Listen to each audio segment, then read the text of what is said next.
Loïc Hervé, vous avez bien sûr écouté le chef de l'État hier soir. Comment l'avez-vous trouvé? Est-ce que les mesures annoncées sont les bonnes? Moi, je ne vais pas polémiquer sur la nature des mesures. Évidemment, on est tous préoccupés par cette deuxième vague qui est réelle. Il suffit de regarder les chiffres, y compris dans mon département de la Haute-Savoie. Donc les mesures sont prises, elles sont très claires. Il a été plutôt pédagogue et moins théorique que d'habitude. Donc ça, c'est plutôt bien. La question, c'est les conséquences sur la vie économique et sociale qui vont être extrêmement lourdes. Et donc ça, c'est plutôt ma préoccupation. Puis il y a quand même un sujet de liberté publique, puisque on va atteindre à nouveau à la liberté d'aller et de venir, à la liberté du commerce et de l'industrie. Donc le Parlement et le Sénat en particulier aura à regarder cette question dans les jours qui viennent. Je siège à la commission des lois dans cette maison ici, et nous aurons donc à regarder aussi comment en droit on peut mettre ces mesures en place et en protégeant les libertés individuelles, parce que c'est quand même quelque chose d'essentiel. On va venir sur l'état d'urgence sanitaire dans quelques instants, mais sur cette histoire du couvre-feu, où là, le Parlement aura déjà à se prononcer, puisqu'Emmanuel Macron l'a dit hier, là, il est en place pour 4 semaines. Lui, il souhaite qu'il aille jusqu'au 1er décembre, mais pour ça, il faut l'accord du Parlement. Est-ce que vous êtes favorable à un couvre-feu jusqu'au 1er décembre ? La mesure a été annoncée par le président de la République hier soir. Si le Parlement et moi-même, on disait ce matin que c'est une mesure qui est trop attentatoire aux libertés publiques, alors ce serait contradictoire et on allait montrer une polémique alors que la mesure a été annoncée aux Français, et je pense que ce serait pas forcément utile. En revanche, vous allez la voter dans un esprit d'union nationale ? Moi, je la voterai. Je pense que la question de l'endiguement de cette deuxième vague est quelque chose d'essentiel. Par contre, il ne faut pas que le droit d'exception devienne la règle. Et donc, il faut absolument que le Parlement, qui siège désormais de manière pleine et entière, et vous en êtes témoin ici au Sénat, qu'on puisse mettre en œuvre toutes les garanties. Parce que vous allez avoir autant de cas particuliers qui vont justifier de déroger à la règle. Et c'est ça la grande difficulté. On l'a vu pendant le confinement, on le verra pendant le couvre-feu. C'est-à-dire qui est-ce qui est encore autorisé entre 21h et 6h du matin dans 9 territoires en France, dont la région Île-de-France, à se déplacer quand même, parce qu'il y a des obligations liées à l'état d'urgence sanitaire lui-même, mais liées à l'économie, liées à la vie sociale, qui font qu'un certain nombre de nos compatriotes auront besoin de se déplacer. On va revenir sur cet état d'urgence sanitaire. Emmanuel Macron n'en a pas parlé hier soir, mais on va bien sûr en parler, surtout que ça a eu des conséquences au Sénat. Mais vous parliez aussi des conséquences économiques et sociales. Alors Emmanuel Macron a fait des annonces hier sur le chômage partiel, sur des solutions, des mesures qui vont être prises dans les prochains jours, sur une aide exceptionnelle pour les bénéficiaires du RSA. Est-ce que ça répond à l'inquiétude aussi bien des salariés que des plus précaires ? J'en sais rien. Très honnêtement, j'en sais rien. Que l'on se préoccupe des secteurs économiques touchés et des gens les plus précaires, c'est tout à fait normal. Ce qui, moi, m'inquiète, dans le domaine, par exemple, de l'hôtellerie et de la restauration, c'est les conséquences à terme. C'est un secteur qui est exsangue à la sortie du confinement, qui a plutôt bien, voire très bien réagi dans l'application des mesures sanitaires, des fameux gestes barrières, dans la vie même des restaurants et des hôtels. Et là, ils se reprennent un nouveau coup d'arrêt. Parce que on voit bien que dans les agglomérations, 21h, c'est quand même très tôt pour arrêter toute activité, notamment, je pense évidemment aux restaurants et aux bars. Et donc, du coup, le risque de moyen terme, c'est que ces entreprises ferment. Et donc, on peut prendre des mesures d'accompagnement. Les aides, ça sera que du court terme, les aides accordées par l'État. Mais à moyen terme, il y aura des conséquences désastreuses pour ce secteur. On le voit déjà. Enfin, moi, je suis en contact permanent avec ces professions dans mon département. On voit déjà les conséquences que ça peut avoir. Les conséquences qu'on va avoir aussi pour l'hiver. Moi, je suis dans un département où le tourisme est une industrie absolument majeure dans notre produit intérieur brut de la Haute-Savoie, et où la question de la préparation de la saison hivernale, qui est essentielle pour tout ce secteur d'activité, c'est pour nous plus qu'une préoccupation, très grande inquiétude. Allez, on va parler justement de cet état d'urgence sanitaire. Loïc Hervé, Emmanuel Macron n'en a pas parlé hier, mais il a bien été décrété en Conseil des ministres. Il entrera en vigueur samedi minuit et ça a eu des conséquences au Sénat. On va voir ça avec Steve Jourdain.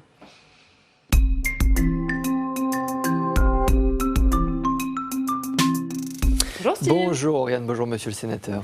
Et Steve, les sénateurs devaient examiner le projet de loi prolongeant le régime transitoire d'état d'urgence, mais le gouvernement l'a retiré de l'ordre du jour au tout dernier moment. Oui, coup de théâtre en pleine question d'actualité au gouvernement. Alors pour bien comprendre ce qui s'est passé hier, il faut se pencher sur le texte qui était discuté. Ce texte, il a été adopté par l'Assemblée nationale. Il était examiné depuis mardi par les sénateurs. Son objet, la prolongation du régime transitoire de l'état d'urgence. En clair, un texte qui confère des pouvoirs exceptionnels à l'exécutif pour lutter contre l'épidémie de coronavirus. Parmi les mesures en discussion, la possibilité accordée au Premier ministre de fermer des lieux accueillant du public. On pense bien évidemment aux bars, aux restaurants ou encore aux discothèques. Alors il y avait des débats entre exécutifs et sénateurs, des débats parfois très vifs, mais un compromis aurait pu être trouvé. Tout le monde d'ailleurs pensait qu'il allait être trouvé jusqu'à ce moment, hier, en toute fin de séance. Mes chers collègues, par lettre en date de ce jour, le gouvernement retire de l'ordre du jour du Sénat le projet de loi prorogeant le régime transitoire institué à la sortie de l'état d'urgence sanitaire.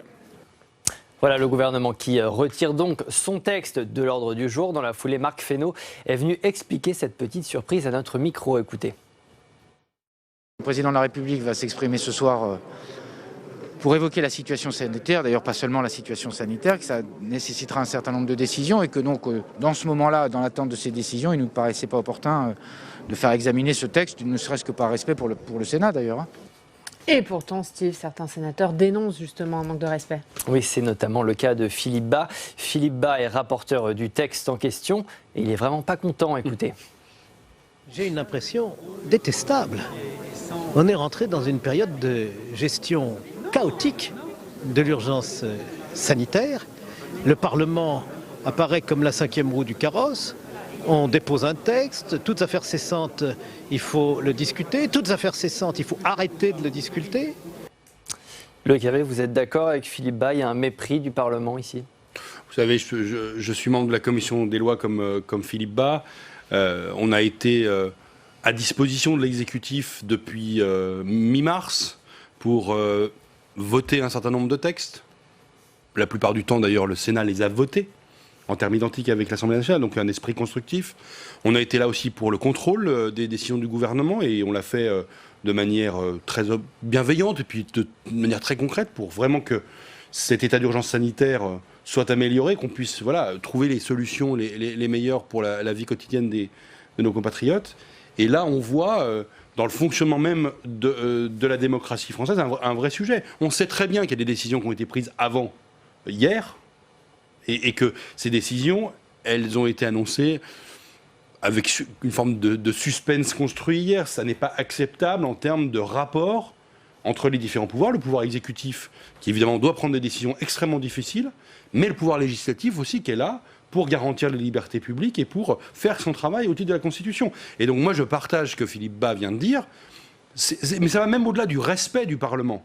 C'est une question de respect du fonctionnement démocratique des institutions françaises. Vous auriez préféré que le gouvernement dise aux sénateurs mardi, n'entamez pas l'examen de ce texte. Évidemment. De toute façon, on va mettre en place l'état d'urgence. Mais bien sûr, puisque vous savez qu'avant l'examen dans l'hémicycle, il y a tout un travail préparatoire qui se fait notamment en commission, et que ça n'est pas simplement quelques heures dans l'hémicycle qui sont en cause. C'est l'ensemble de la chaîne de production de la loi qui a été interrompue au pire moment. C'est en plein débat. Et d'ailleurs, il y avait le texte aurait presque dû être fini mardi soir, dans la nuit, et qu'il restait 25 ou 30 amendements à examiner. Donc franchement, ça n'est pas acceptable, mais pas seulement en termes de respect du Parlement, vraiment en termes de respect des principes de fonctionnement démocratique dans notre pays. Merci Steve. À tout à l'heure pour la revue de presse. On va continuer à parler de cet état d'urgence sanitaire. Alors Steve nous a expliqué les conséquences au Sénat, mais c'est vrai qu'Emmanuel Macron n'en a pas dit un mot hier soir. Cet état d'urgence sanitaire, il a été pris par décret en Conseil des ministres. Là aussi, est-ce qu'il y a un problème de méthode? Est-ce qu'il aurait dû dire, Emmanuel Macron, franchement hier, voilà, à partir de samedi, retour de l'état d'urgence sanitaire? Tout est mieux quand on le dit de manière explicite. C'est mieux d'expliquer à nos compatriotes, surtout dans une déclaration solennelle depuis le Palais de l'Élysée, de dire voilà, y compris sur un plan juridique, comment les choses se passent. Bien sûr qu'en termes de transparence démocratique, ça aurait été préférable. Il ne l'a pas fait. Il a en même temps évoqué la nécessité de revenir devant le Parlement pour la question de la durée du couvre-feu, puisqu'il sera nécessaire de légiférer à nouveau. Donc on aura de toute façon dans les jours et semaines qui viennent à discuter d'un certain nombre de modalités. Et donc je pense qu'à ce moment-là, le Sénat fera tout son travail d'amélioration de la loi et permettra d'apporter à la fois du contrôle et à la fois des solutions concrètes. Mais alors justement, on va regarder ensemble le compte-rendu du Conseil des ministres et notamment cette phrase: l'épidémie de Covid-19 constitue une catastrophe sanitaire mettant en péril par sa nature et sa gravité la santé de la population. Elle justifie que l'état d'urgence sanitaire soit déclaré. Vous êtes d'accord avec ça ? C'est une décision qui appartient à l'exécutif. Je dis, encore une fois, je ne vais pas être polémique. Mais en revanche, il y a une chose que je ne comprends pas, c'est pourquoi on ne protège pas davantage les personnes les plus vulnérables par rapport à l'épidémie. Et nous savons que l'âge joue un rôle important dans la gravité des symptômes, même si le président de la République a atténué cette affirmation hier soir en disant que la moitié des personnes en réanimation avaient moins de 65 ans à l'instant où on se parle.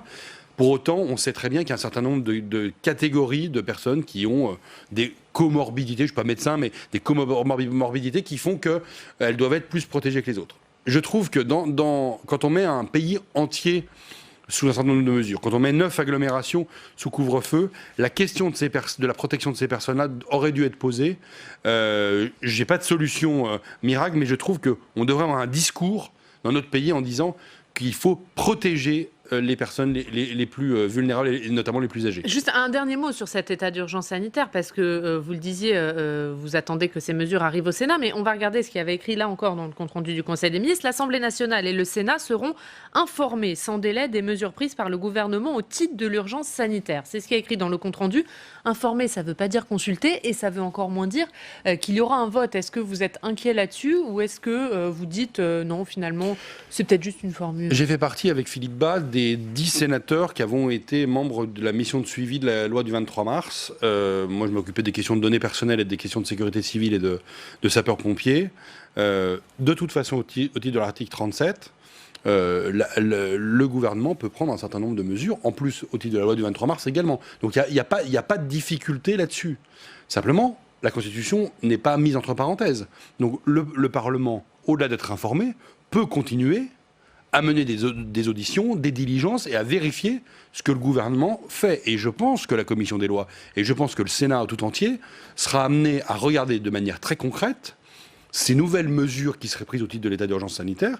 Et on a un décret ne peut pas désintéresser le Parlement de ces questions-là, surtout quand ces questions affectent les libertés individuelles, affectent l'économie, affectent la vie quotidienne de nos compatriotes. Donc la Commission des lois s'emparera, quoi qu'il en soit. J'imagine, en tout cas, je pense que François-Noël Buffet, le nouveau président de la Commission des lois, sera amené à proposer à la Commission un certain nombre de choses pour que nous regardions in concreto comment les choses se mettent en place et que nous puissions nous vérifier. C'est notre rôle. Les parlementaires, c'est un contre-pouvoir et vis-à-vis de l'exécutif, notre rôle, nous avons un pouvoir de contrôle dans le concret de ce qui se passe. Un mot sur Stop Covid. Emmanuel Macron hier a dit, alors bon, c'est pas un échec, mais ça n'a pas marché. Bon, donc effectivement, il a reconnu quand même qu'il y avait un problème.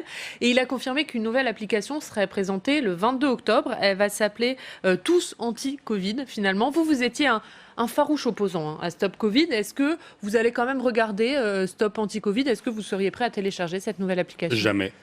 Je suis un opposant à Stop Covid 1, à Anti-Covid 2 et à toute idée de ce type-là. Je pense que ce que le président de la République n'a pas compris, c'est que les Français ne veulent pas de cette application.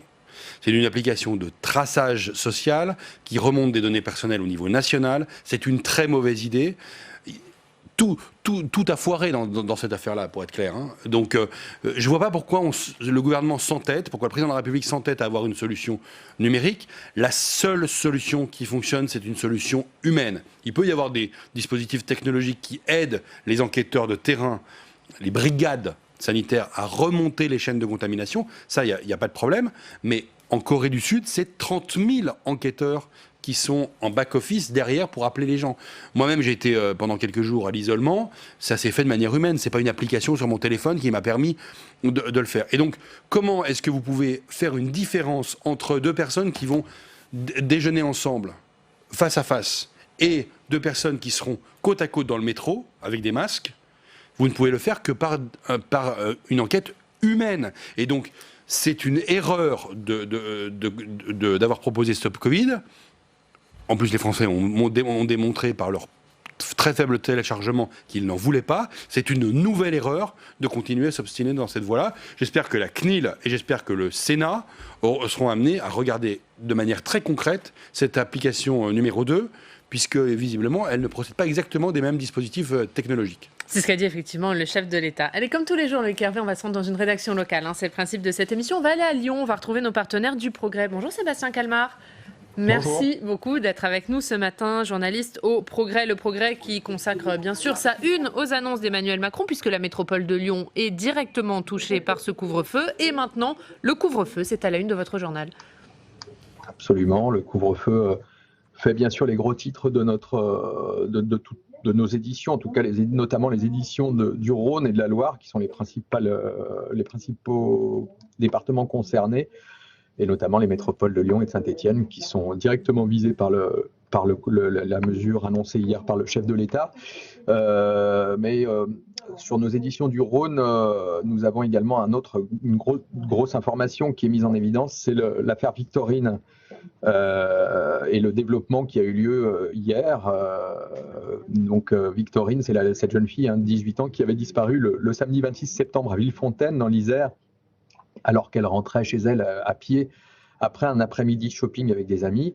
Le corps de cette étudiante en BTS à Saint-Priest, c'est une commune toute proche de Lyon, à l'est de Lyon, avait été retrouvée 2 jours plus tard, immergée dans un ruisseau. L'autopsie avait conclu à une mort par noyade avec l'intervention d'un tiers. Or hier, donc mercredi, plus de 2 semaines après ce fait divers qui a suscité une immense émotion dans toute la région, on a appris qu'un suspect avait été arrêté. On comprend donc la grande émotion encore soulevée par cette information à laquelle le Progrès, donc, dans ces éditions du Rhône, consacre une double page ce jeudi matin. Un mot, Sébastien, sur le profil du suspect. Alors cet homme a été interpellé par les gendarmes mardi. C'est quelqu'un qui habite dans le quartier des Fougères à Villefontaine, comme la famille de Victorine. Il a 25 ans, il est père de famille, il travaillerait dans une concession automobile. Ce qui ressort des premiers éléments communiqués par le parquet hier, c'est qu'il aurait croisé Victorine le jour du drame, le samedi 26 septembre, alors qu'elle rentrait chez elle juste avant de disparaître. Il avait été vu par un témoin sur les lieux de la découverte du corps. Selon plusieurs médias, cet homme a connu de la justice et de la gendarmerie pour divers délits. Il aurait reconnu les faits durant sa garde à vue et qui a été prolongée hier jusqu'à aujourd'hui, jeudi. Donc, le suspect aurait dit s'être débarrassé des vêtements qu'il portait le soir du meurtre. Il les aurait jetés dans un conteneur enterré dans une commune toute proche de Villefontaine. Les gendarmes, d'ailleurs, ont saisi ce conteneur hier et ont bien retrouvé les vêtements. Et rapidement, Sébastien, on imagine bien sûr le soulagement de la famille de Victorine. Alors c'est le terme employé hier par l'avocate de la famille d'Artois. Après plus de 2 semaines d'incertitude et une enquête qui a mobilisé en permanence une cellule de 10 enquêteurs qui ont entendu plus de 130 témoins et contacté plus de 600 personnes, Maître Kelly Montero a dit le soulagement de la famille de savoir le meurtrier présumé de leur fille hors d'état de nuire. La famille d'Artois est désormais impatiente de comprendre ce qui s'est passé exactement. En tout cas, l'homme interpellé devrait être présenté ce jeudi après-midi aux 3 juges d'instruction chargés du dossier en vue d'une possible et très probable mise en examen. Voilà, et les détails sont à lire bien sûr dans le Progrès. Ce matin, on revoit votre une, Sébastien, métropole de Lyon, et maintenant le couvre-feu. Merci beaucoup Sébastien d'avoir été avec nous. On va maintenant regarder votre revue de presse, Loïc Hervé, avec Steve Jourdain.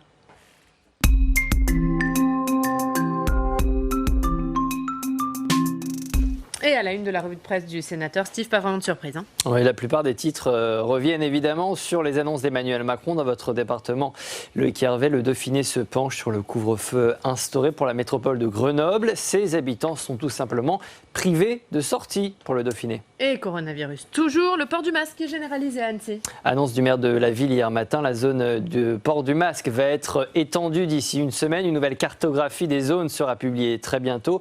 Le département n'est pas en alerte, mais se trouve désormais vulnérable. Il y a une accélération du nombre de contaminations. On reste à Annecy où on apprend que le Covid pèse également sur les finances publiques. L'épidémie aurait déjà coûté près de 7 millions d'euros à la ville. Le Covid a un coût, on le savait, sur les finances nationales. Il a donc aussi un coût au niveau local. Loïc Hervé, j'imagine que c'est plus difficile pour les communes, pour les collectivités de résister économiquement à la pandémie.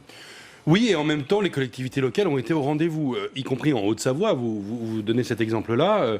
La ville d'Annecy, l'agglomération d'Annecy ont été dès mi-mars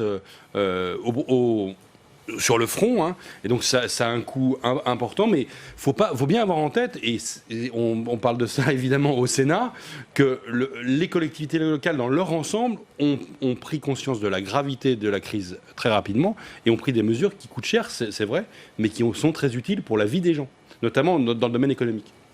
On termine avec une histoire de parking, Steve. Oui, l'abandon du projet d'extension du parking de la préfecture a été longuement commenté au cours d'un conseil municipal. L'infrastructure était estimée à 30 millions d'euros. Loïc Hervé, le journal Le Messager, nous dit que cette décision illustre un changement des habitudes en matière de déplacement, de mobilité. C'est aussi votre avis ? Vous savez qu'à Annecy, il y a une alternance politique, hein, puisque une nouvelle majorité est en place. C'est une de leurs premières décisions. La question qui se pose, c'est la question de la circulation à Annecy. C'est une ville qui est très engorgée au niveau de la circulation. Donc c'est une des premières décisions de la nouvelle majorité annécienne pour essayer de limiter l'engorgement à Annecy. Et je sais qu'il y a une conférence des mobilités qui est annoncée pour l'année prochaine qui permettra d'aborder ces sujets-là dans une des plus belles villes des Alpes. Je suis un peu chauvin. C'est normal, en toute objectivité. Je pense que même vous, Oriane, vous ne direz pas le contraire, qu'Annecy est une très belle ville. Exactement. Et donc, dont on est très fiers d'ailleurs. Merci beaucoup, Steve. À tout à l'heure. À tout à l'heure. Un mot sur les pompiers, Loïc Hervé. C'est un sujet dont vous vous occupez beaucoup au Sénat. Vous avez travaillé sur cette question. Alors c'est vrai qu'en ce moment, on parle beaucoup des policiers. Emmanuel Macron va les recevoir d'ailleurs ce matin, ces syndicats de policiers. Mais les pompiers, eux aussi, sont dans une situation difficile. Eux aussi, ils sont victimes d'agressions qui se multiplient. Est-ce qu'il faut prendre des mesures pour eux ? Des mesures ont été proposées par une mission du Sénat qui a été accomplie au mois de novembre 2019 avec Patrick Kanner et Catherine Troendler, deux collègues sénateurs. On a rendu donc tous les trois ce rapport devant la commission des lois du Sénat. Et Gérald Darmanin a pris une circulaire le 20 août qui reprend un certain nombre de nos propositions. Donc on va déjà regarder comment ces choses-là, dans l'accompagnement juridique, psychologique, administratif des pompiers victimes de violences, dans la question aussi du renforcement du droit pénal, dans le fait aussi de reparler à nos compatriotes de ce rôle-là, qui est le rôle des sauveteurs et la noblesse de ce métier. Donc il y a tout un tas de choses qui ont été proposées. Il y a une assemblée générale des pompiers de France, de la Fédération nationale, qui a lieu samedi en présence du président de la République à Paris. Ce sera sans doute peut-être l'occasion pour le président de la République de faire un certain nombre d'annonces ou de revenir sur ces sujets-là. Les pompiers ont été aux premières loges de cette épidémie de la Covid-19, vraiment sur le terrain. On en a peu parlé. Et la question des agressions, comme à l'égard d'ailleurs des policiers et des gendarmes, est une question qui, moi, me préoccupe énormément et qui va devoir trouver des solutions, parce qu'on ne pourra pas aller très très loin encore, tellement les pompiers se sentent affectés dans leur mission de devoir faire face à ces agressions qui sont absolument intolérables. Et merci beaucoup. Merci Loïc Hervé Merci. d'avoir été avec nous ce matin. Dans 2 minutes, on reçoit Olivier Dussopt.